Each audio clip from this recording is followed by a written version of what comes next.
Assalamualaikum warahmatullahi wabarakatuh. Berjumpa lagi ya teman-teman, saudara dan saudariku di channel Benteng Umat SNBN. Kali ini saya akan mengangkat perdebatan saya dengan Pendeta David Salim. Semoga apa yang kita lakukan ini diridhai oleh Allah Subhanahu wa Ta'ala, dan semoga Allah Subhanahu wa Ta'ala selalu melindungi iman Islam kita semua, terutama dari fitnahan-fitnahan kaum kafir, dari kristenisasi yang dilakukan oleh kaum-kaum kufar selama ini di negeri kita ini. Salawat beriring salam janganlah selalu jenuh-jenuh kita ucapkan kepada junjungan kita Nabi besar Muhammad Sallallahu Alaihi Wasallam, dan kita selalu berdoa semoga kita semua termasuk orang-orang yang akan mendapat syafaat di yaumil kiamah, dan semoga saudara dan saudariku seiman selalu dipermudahkan segala urusannya dan selalu dalam lindungan Allah Subhanahu wa Ta'ala. Dan bagaimana hasil dari perdebatan saya dengan Pendeta David Salim ini, nantinya kita bisa menilai sendiri-sendiri seperti apa sebenarnya akidah mereka ya teman-teman. Dan jangan lupa like, share, dan subscribe-nya. Begitu juga channel-channel Islam lainnya, channel-channel Kristologi lainnya. Karena insya Allah mungkin ini membawa manfaat bagi kita semua untuk melindungi saudara dan saudari kita dari pemurtatan dan dari kristenisasi yang terus akan dilakukan oleh kaum-kaum kufar. Karena sebelum kita semua mengikuti akidah mereka, mereka tidak akan senang melihat akidah kita. Dan bagaimana keseruannya perdebatan ini, marilah kita dengarkan bersama-sama ya teman-teman. Dan semoga bermanfaat perdebatan ini. Ayo teman-teman, marilah kita dengarkan bersama-sama seperti apa perdebatan ini. Yesus itu waktu dia di bumi membahasakan dirinya anak manusia. Karena memang dia juga manusia sejati waktu di bumi, ya, makanya dia menyebut dirinya anak manusia. Tapi nanti ada sebutannya juga yang lain, anak Allah, yaitu di dalam hubungannya dengan Bapa di surga atau Tuhan. Nah, nanti yang ketiga, anak domba Allah, karena Yesus juga diutus untuk menjadi korban yang sempurna seperti anak domba itu untuk dosa-dosa manusia.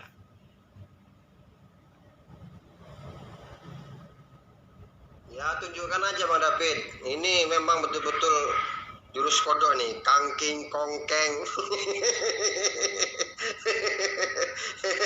Ya, tunjukkan aja ayatnya di mana itu Allah menyuruh menjadikan korban yang sempurna itu dengan darah manusia.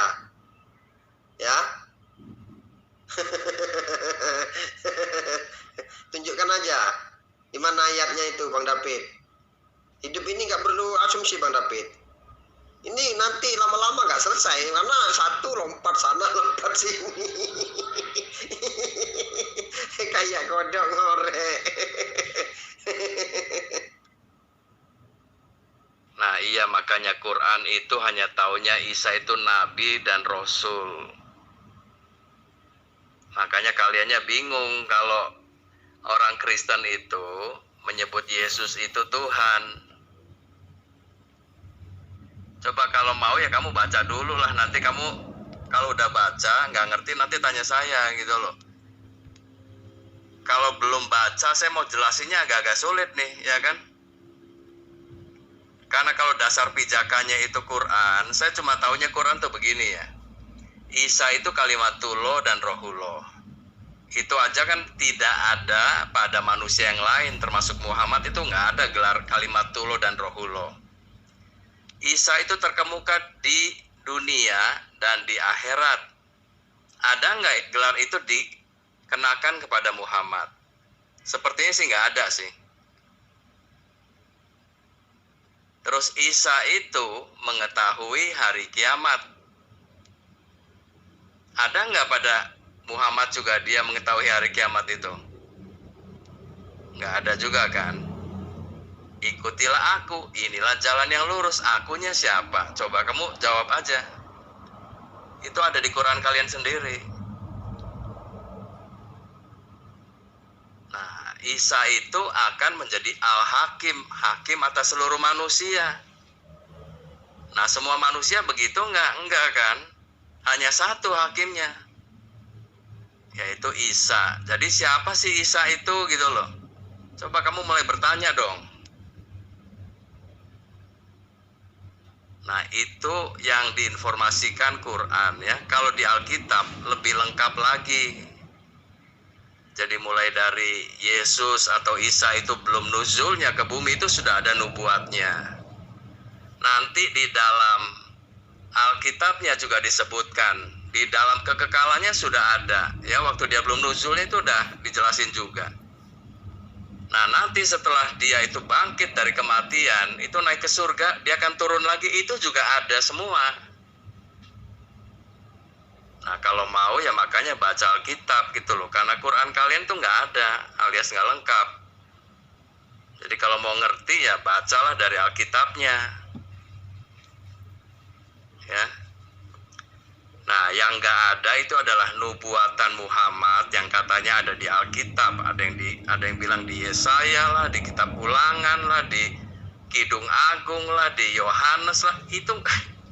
Itu nggak ada, saya katakan ya. Itu nggak ada tuh kalau itu. Itu hanya kalian Muslim yang suka mencocokologi aja. Ya, saya ngomong yang sebenarnya nih, bukan saya lagi apa ya? Lagi nyalain kalian, enggak. Yang sebenarnya emang begitu. Coba ada nggak orang mukmin itu terkemuka di dunia dan di akhirat? Coba kamu jangan ngomong ya, tunjukkan buktinya. Kalau tadi yang Isa itu terkemuka di dunia dan di akhirat, itu di Quran. Ada. Kalau kamu bilang seluruh orang mukmin itu terkemukanya di mana? Coba sebutin ayatnya atau surahnya di mana? Kamu kan ya waktu itu katanya roh Allah aja kan semua sama. Itu padahal roh manusia. Gimana roh manusia mau sama dengan roh Allah? Ya, kalian itu tolong menafsir yang benar. Nanti kalian jadi nggak sesat lagi. Kalau nafsir salah, akhirnya sesat terus. Ngerti? Manusia itu bisa sesat karena nafsirnya salah. Coba tunjukin deh di surah mana? Bang David, orang-orang mukmin itu juga terkemuka di sisi Allah. Kata wajihan itu juga bukan cuma untuk dipakai sama Isa, tapi juga dipakai oleh Musa. Musa itu terkemuka di dunia dan di sisi Allah. Itu yang perlu Bang David pelajari. Ya. Kalau Rasulullah Muhammad SAW itu nggak penting yang seperti itu,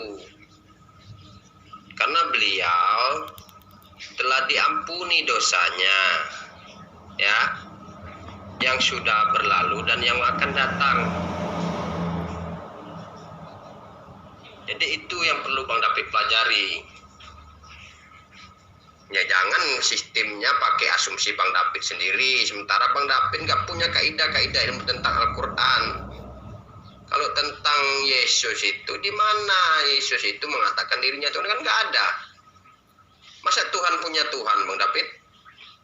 Masa Tuhan berdoa kepada Tuhan, Bang David? Masa Tuhan menyuruh nyembah kepada Allah?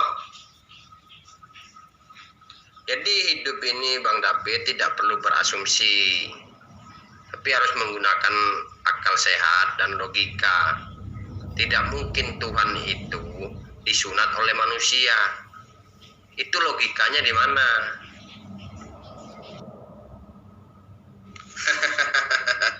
Itu makanya Bang David harus belajar. Kata wajihan itu bukan cuma dipakai oleh Isa, ya, tapi orang mukmin seperti Musa juga memakai kata wajihan, dihormati atau terhormat. Silakan Bang David baca di Al-Ahzab ayat 69, ya. Jadi Bang David itu jangan mengikuti asumsi Bang David sendiri, sementara Bang David tidak mempunyai kaidah ilmu Al-Quran. Itu yang perlu Bang David pelajari. Jadi kata terkemuka itu atau terhormat itu memakai kata wajihan. Itu yang perlu Bang David pelajari. Dan itu bukan cuma dipakai oleh Isa, tapi juga dipakai oleh orang mukmin seperti Musa. Jadi banyak-banyak belajar dulu ya Bang David, ya. Karena hidup ini nggak perlu butuh asumsi. Nggak penting hidup ini halal, haram, hantam itu Bang David. Bang David belum bisa jawab kan? Kenapa nggak Bang David jawab juga? Kalau saya, Bang David, saya menjawab sekalian bertanya. Kenapa nggak Bang David jawab? Kalau memang Yesus itu Tuhannya Bang David, kenapa Tuhan Yesusnya Bang David itu disunat oleh manusia? Di mana logikanya? Silakan Bang David. Saya nggak ngakui begitu. Saya sedang membandingkan Isa kalian yang di Quran itu dengan junjungan kalian, ngerti nggak? Jadi saya nggak ngerempet dulu ke yang soal salib. Ini ranahnya diskusi Bang David, ya. Jadi Bang David itu harus berpikir cerdas. Kalau ranahnya diskusi itu ketika Bang David bertanya, dijawab, Bang David juga siap ditanya. Ya. Jadi kita ini Bang David, manusia hidup ini harus berpikir menggunakan akal sehat Bang David. Dan menggunakan logika, ya. Jadi kalau Bang David cuman mau bertanya tak mau ditanya, itu lucu Bang David, ya kan? Kenapa Bang David takut menjawab pertanyaan saya? Saya cuma bertanya. Menurut orang umat Kristen itu kan Yesus itu adalah Tuhan. Terus yang lucunya, apakah itu masuk dia dalam akal sehat dan di dalam logika ketika Tuhan itu disunat oleh manusia? Cuman itu yang saya tanya kok. Kalau Bang David tak bertanya kan saya jawab. Seperti Bang David bertanya tentang Isa ibnu Maryam wajihan fid dunya wal akhirah. Kan itu yang jadi masalah Bang David tadi. Tapi Bang David tidak mengerti makna wajihan itu. Orang yang terhormat atau orang yang terkemuka itu bukan cuma dipakai oleh Isa ibnu Maryam, tapi juga dipakai oleh Musa kata wajihan itu. Karena apa? Karena Musa itu adalah termasuk orang mukmin. Itu yang perlu Bang David pelajari, ya. Loh, kenapa Bang David takut menjawab pertanyaan saya?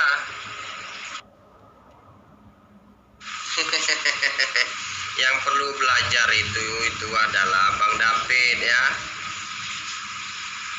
Jika Bang David ingin menyamakan Isa seperti apa yang Bang David tuhankan seperti Yesus, itu jauh Bang David. Karena dalam Al-Quran dikatakan sesungguhnya telah kafirlah orang-orang yang mengatakan bahwasanya Isa Al-Masih putra Maryam itu adalah Tuhan. Dan Isa juga kembali yang kedua kalinya. Bang David jangan lupa juga kalau baca hadis. Untuk apa tujuannya? Untuk menyatukan manusia dan menghancurkan orang-orang yang durhaka kepada Allah, termasuk orang-orang pemakan babi, orang-orang yang penyembah salib. Itu yang perlu Bang David garis bawahi, ya. Dan satu-satunya rasul yang akan dihakimi oleh Allah itu adalah Isa. Allah akan menghakimi Isa nantinya. Apakah benar, hei Isa putra Maryam, kalian berdua mengatakan bahwa kalian itu adalah Tuhan untuk disembah? Satu-satunya nabi yang akan dihakimi oleh Allah. Itu sebagai tanda bukti dan juga sebagai saksi terhadap kaumnya Nabi Isa nantinya. Itu yang perlu Bang David pelajari. Jangan cuma mau pakai ilmu cocokmologi. Ya Bang David. Kamu mau ngajar apa mau bertanya atau gimana? Saya siap aja. Mau denger saya siap, mau ditanya saya siap. Kamu mau ngapain gitu loh? Kamu mau nanya? Silakan nanya. Kok pakai ranahnya bukan segala ini dan itu, maksudnya apa sih? Dari tadi saya kan ditanya, saya jawab. Ini kamu ngerti nggak sih dari tadi saya ngomong itu? Kok selalu aneh-aneh aja komennya? Ini kamu nababan kan ya? Yang aneh itu Bang David. Kapan Bang David menjawab PN saya? Kan baru ini. Santai aja Bang David kalau sama saya Bang David. Ya masuk logika dong, kan sudah dijelaskan bahwa Sang Firman itu atau Tuhan itu menjadi manusia. Ngerti nggak? Kalau namanya menjadi manusia, ya tentu saja dia harus terlahir dari rahim perempuan. Itulah manusia. Kalau dia terlahirnya dari pohon atau batu, itu bukan manusia, itu jejadian. Ngerti? Siluman ke atau apa namanya gitu loh. Nah, kalau dia itu berasal dari keturunan Yahudi, Yesus itu juga secara kemanusiaan harus memenuhi semua hukum Taurat. Kalau hukum Taurat itu, anak laki-laki usia 8 hari itu harus disunat. Terus anehnya di mana? Kamu makanya termasuk golongan orang yang rancu atau bingung. Tadi saya udah jelaskan. Yesus itu waktu nuzulnya ke bumi, dia itu sebagai manusia. Nanti jangan nanya lagi, kok Yesus sebagai Tuhan kok makan? Yesus sebagai Tuhan kok jalan kaki? Yesus sebagai Tuhan kok tidur? Saya katakan Yesus punya dua natur waktu dia nuzul, itu sementara. Ngerti nggak? Cuma 33 tahun sebagai manusia. Nah, di dalam kemanusiaannya itulah nanti dia itu mati untuk menanggung dosa manusia. Termasuk kamu kalau kamunya mengimaninya. Jadi yang mati di atas kayu salib, yang menanggung kutuk manusia itu adalah kemanusiaannya Yesus. Jelas? Nanti pada hari yang ketiga, dia bangkit pula dari antara orang mati. Dia hidup lagi. Itu menandakan bahwa orang yang berdosa itu, ya, kalau menerima iman dalam Yesus, mereka akan bangkit juga nanti setelah kematiannya.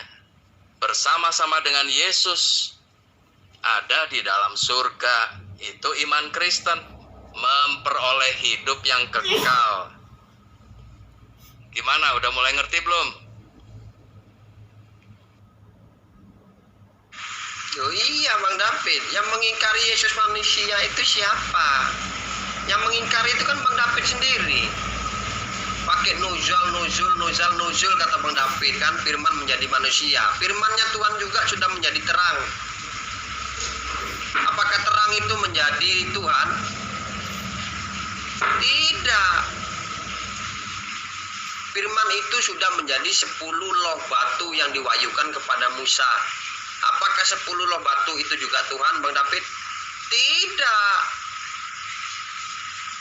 Jadi Bang David itu jangan berasumsi bahwa firman itu adalah Tuhan.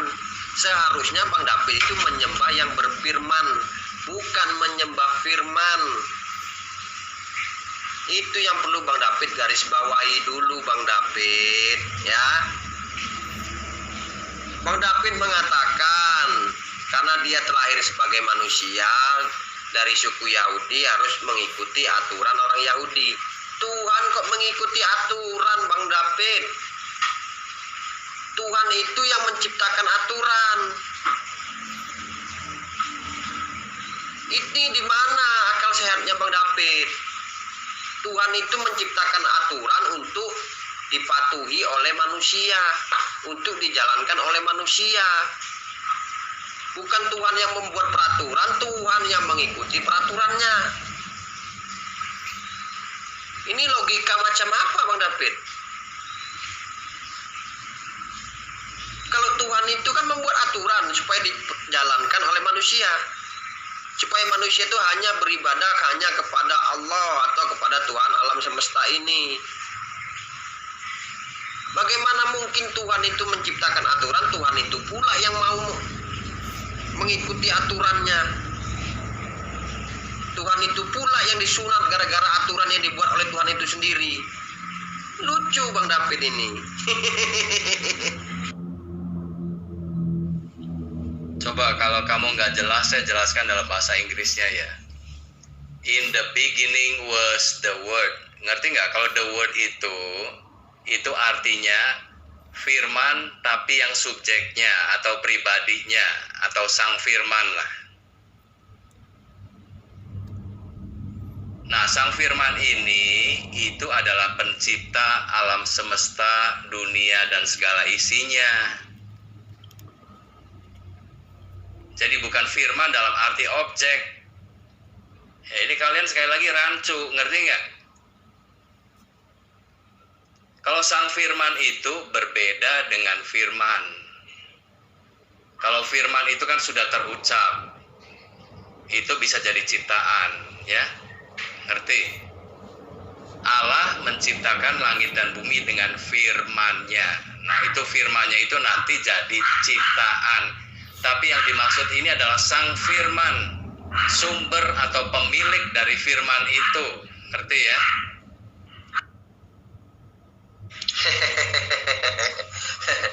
Itu kan menurut Bang David, ya. Tapi tidak menurut Tuhan. Di dalam kitab Bang David sendiri itu dikatakan Allah atau Tuhan pencipta alam semesta ini menciptakan sesuatunya hanya dengan berfirman. Itu yang perlu Bang David pelajari ya. Jangan berasumsi Bang David ya. Kalau Yesus itu cuma sang firman, berarti ada yang memfirmankan. Ya. Mau sang firman, mau firman, itu sama aja. Karena apa? Karena di kitab Bang David sendiri dikatakan bahwa Allah itu menciptakan sesuatu hanya dengan berfirman. Sekarang yang jadi pertanyaannya Bang David, kalau memang Yesus itu adalah Tuhan alam semesta ini, terus Yesus itu disunat mengikuti perintahnya siapa? Hah? Yesus itu kan Tuhan. Tuhan yang membuat peraturan untuk ditaati oleh manusia. Supaya manusia itu hanya mentaati peraturan Allah dan beribadah hanya kepada Allah. Kalau memang Yesus itu Tuhan, terus Yesus itu mengikuti perintah siapa? Bersunat itu. Ikuti perintah dia sendiri. Loh, perintah dia itu untuk manusia kok. Kan lucu. Yesus itu punya sifat sombong nggak, Bang David? Silakan Bang David. Ini juga kayaknya saya pernah jelasin dulu ya. Jadi kalau seorang penulis, kan dia punya pikiran tuh, dia punya ide. Ngerti nggak ide?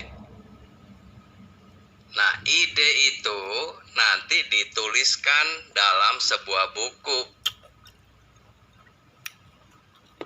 Nah, jadi kamu bisa bedain nggak sih antara si pemilik ide ini dengan ide yang sudah dalam bentuk tulisan atau buku itu? Apakah buku itu sama dengan pemilik idenya?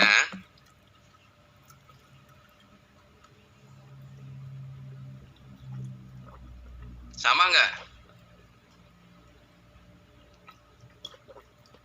Coba saya mau kamu latihan berpikir deh.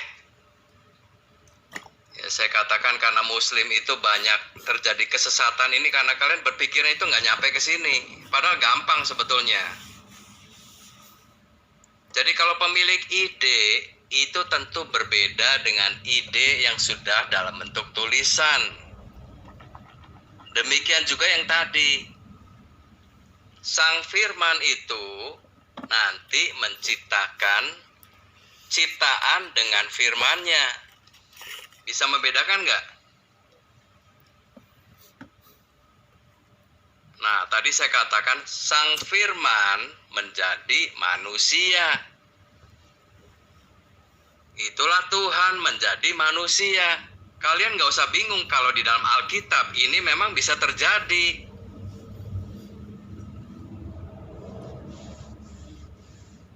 Makanya kemarin saya ada tanya di dalam surah Maryam, itu ada tertulis, kami mengutus roh kami, dan roh kami itu nanti menjadi manusia. Kamu jawabnya Jibril katanya. Nah, tapi saya udah cari, kok nggak ada Jibrilnya. Itu kamu bisa jelasin nggak? Itu ada di surah Maryam tuh. Udah, itu nantilah ya. Tadi penjelasan saya kamu nangkep nggak? Bisa membedakan nggak Sang Firman dengan firman itu? Pencipta dengan ciptaan kamu bisa bedain nggak?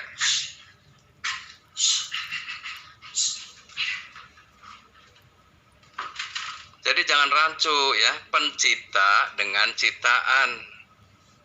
Pencipta itu ya Tuhan. Kalau ciptaan ya objek atau benda gitu loh. Kalau ciptaan tidak bisa menjadi pencipta. Jangan dibolak-balik ya. Ini nangkep nggak nih? Bang David, ya, Tuhan itu tidak setara dengan pencipta buku atau pikiran manusia yang dituangkan dalam sebuah buku. Ya, itu hanya pikiran manusia seperti Bang David ini. Yang namanya peraturan Allah itu tidak sama dengan peraturannya tuh manusia. Jadi simpel aja sebenarnya Bang David, ya kan? Kalau Yesus itu adalah Tuhan, Yesus yang membuat aturan. Tidak perlu Yesus itu disunat. Karena Yesus itu Tuhan. Karena hukum sunat itu hanya untuk manusia. Ya kan? Dan yang saya tanya Bang David itu, Yesus itu mempunyai sifat sombong nggak? Bang David menyamakan Tuhan itu dengan pencipta buku sangat sungguh jauh itu Bang David, ya. Karena hukum yang Allah berikan kepada para nabi dan para rasul itu mutlak hukumnya. Bukan pengarang buku dan pikirannya itu tidak sama. Itu tidak masuk di dalam logika ketuhanan. Jadi yang perlu Bang David pelajari itu tentang ketuhanan itu sendiri. Ya, itu namanya kamu bikin aturan-aturan sendiri. Yesus itu turun ke bumi itu untuk menjadi korban yang sempurna. Ngerti nggak? Sempurna. Kalau sempurna itu ukurannya atau tolok ukurnya adalah hukumnya orang Yahudi, ya, bukan hukum buatan kamu atau pikiran kamu. Ngaco kamu itu. Hukumnya orang Yahudi itu kalau seorang bayi yang 8 hari itu harus disunat. Ngerti? Ini yang di Quran kalian tidak ada mengenai sunat. Jadi jangan kalian juga terlalu bangga. Sorry ya, nanti kita akan ngomong lagi soal sunat kalian itu. Ngerti nggak? Jadi Yesus itu sebagai korban anak domba yang sempurna. Kalau sempurna itu secara ukuran keagamaan itu harus sempurna juga. Termasuk sunat.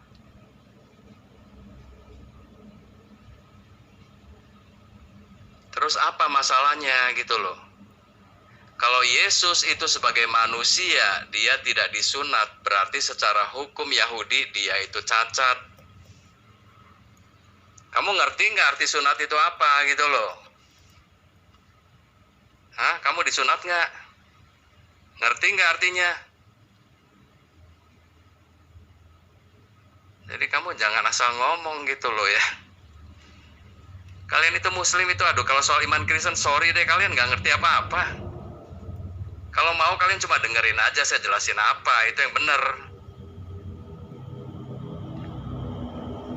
Yang tadi buku aja, kayaknya kamu nggak nangkep nih. Itu saya hanya memberikan ilustrasi atau gambaran, ngerti nggak sih?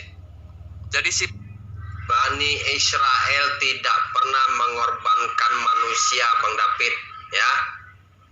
Itu menurut umat Kristen, tidak menurut orang Bani Israel. Karena Bani Israel tidak pernah mengorbankan manusia. Yang jadi masalah itu kan abang mengatakan Yesus itu Tuhan. Tuhan itu tentu yang menciptakan alam semesta ini. Tuhan itu yang membuat peraturan supaya manusia itu taat terhadap peraturan Tuhan dan melaksanakannya. Terus kalau Yesus itu Tuhan, kenapa Yesus harus sunat? Yesus kan Tuhan. Sunat itu untuk manusia, bukan untuk Tuhan. Kan lucu Bang David ini. Masa Tuhan disunat? Itu akal dari mana itu? Makanya saya tanya dari tadi itu, kenapa Bang David nggak jawab? Yesus itu punya sifat sombong tidak? Simpel aja Bang David. Kalau tentang sunat, ya umat Islam itu jelas bersunat. Karena umat Islam itu mengikuti milahnya Ibrahim. Salah satunya milah Ibrahim itu adalah sunat. Dan di dalam hadis Rasulullah Muhammad SAW, fitrah itu ada 5. Dan yang pertama itu adalah sunat. Itu yang perlu Bang David garis bawahi ya. Tapi yang jadi masalah sekarang ini tentang Yesus itu Tuhan. Tuhan kok disunat oleh manusia? Ini akal dari mana Bang David? Saya cuma nanya, apakah Yesus itu mempunyai sifat sombong? Iya atau tidak? Terus kalau memang Yesus itu Tuhan, kan Yesus yang buat peraturan berarti. Peraturan itu untuk dilaksanakan oleh manusia, bukan dilaksanakan oleh Yesus yang Yesus seorang Tuhan itu. Dan yang perlu Abang David garis bawahi, Abang David, Yesus itu kan Tuhan, kok patuh sama hukumnya orang Yahudi? Bang David ini nyeleneh ya kan? Kan Yesus yang buat aturan. Yesus yang menurunkan kitab-kitab suci berarti. Yesus yang berfirman. Kan Yesus Tuhan. Kok Yesus tunduk terhadap peraturan orang Yahudi? Kan lucu itu Bang David. Yang namanya Tuhan itu menciptakan peraturan. Ya Bang David. Ya jadi gini aja lah ya, orang Israel itu memang ada 2 macam. Ya kamu jangan menganggap orang Israel itu cuma satu macam. Orang Israel memang yang menolak Yesus dan kematiannya di atas kayu salib itu satu golongan. Tapi golongan yang lain itu menerima atau mengimani korban Yesus di atas kayu salib. Jadi ada 2 golongan nih. Ngerti nggak? Jadi kamu jangan ngertinya cuma satu. Yang menolak memang ada. Sampai sekarang ada juga. Yang menerima juga ada. Tetap dari dulu itu begitu. Yesus itu waktu dia di bumi membahasakan dirinya anak manusia. Karena memang dia juga manusia sejati waktu di bumi. Ya, makanya dia menyebut dirinya anak manusia. Tapi nanti ada sebutannya juga yang lain, anak Allah. Yaitu di dalam hubungannya dengan Bapa di surga atau Tuhan. Nah, nanti yang ketiga, anak domba Allah. Karena Yesus juga diutus untuk menjadi korban yang sempurna seperti anak domba itu. Untuk dosa-dosa manusia. Ya, tunjukkan aja Bang David. Ini memang betul-betul jurus kodok nih, kangking kongkeng.